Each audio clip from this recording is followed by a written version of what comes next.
Wednesday, January 30, 2019. On November 30, 2018, the Department of Homeland Security issued the Notice of Proposed Rulemaking to amend its H-1B cap subject lottery process. On Jan. 31, 2019, USCIS will publish the final rule after a 30-day comment period. The final rule encompasses a pre-registration process and a modified selection process.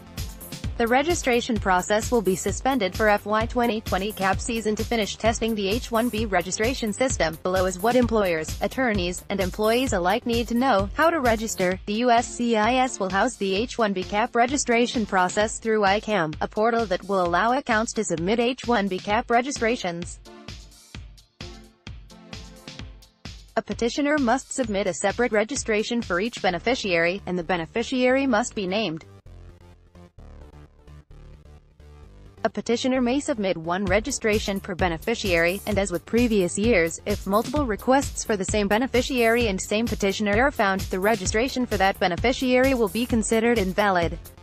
Timing. The registration period will last at least 14 calendar days, and will start at least 14 calendar days before the earliest date the H-1B petition can be filed. USCIS will announce the start of the registration period at least 30 days before the first date of open registration. As with previous filings, the start date on the petition may only begin on the first day of the fiscal year, October 1. If for any reason the registration period is open longer than anticipated by USCIS, then the start date may begin later. Selection process. USCIS will conduct a random lottery of the registrations it receives. If the cap has not been reached at the end of the period, USCIS will notify all those that are selected and keep the registration period open until the slots have been filled, which will determine the final registration date.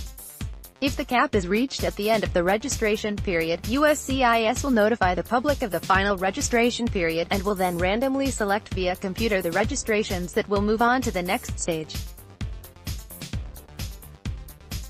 Most notably, the order of selection will change for the petitions filed for FY 2020, though the registration process will take effect FY 2021 due to testing of the proposed system, instead of the U.S. master's degree registrations being selected first for the 20,000 spots. The general pool will go first, where 65,000 regular cap registrations are selected. This means there will be more U.S. master's degree registrations mixed within the regular pool. USCIS will announce the final registration date after all U.S. master's degree registrations have been selected. USCIS will maintain a reserve pool of registrations in case it needs to increase the number of registrations to meet the H-1B cap, both regular and advanced degree exemption. Notification. Petitioners will receive an electronic notification that their registration has been selected, and can therefore move forward with filing the H-1B petition, only for the beneficiary named on the registration notice. The H-1B petition must be filed within the filing period indicated on the notice, which will be at least 90 days. If this window is missed, USCIS will deny or reject the H-1B petition. Fine text. USCIS makes it very clear that even if the registration process is suspended, the order and manner in which the cap subject petitions are selected will remain in effect. Implications. The registration process will not go into effect this coming H-1B cap season, but the system will be tested throughout the year for implementation next year. The manner of selecting cap cases will change, with the regular cap going first, then the U.S.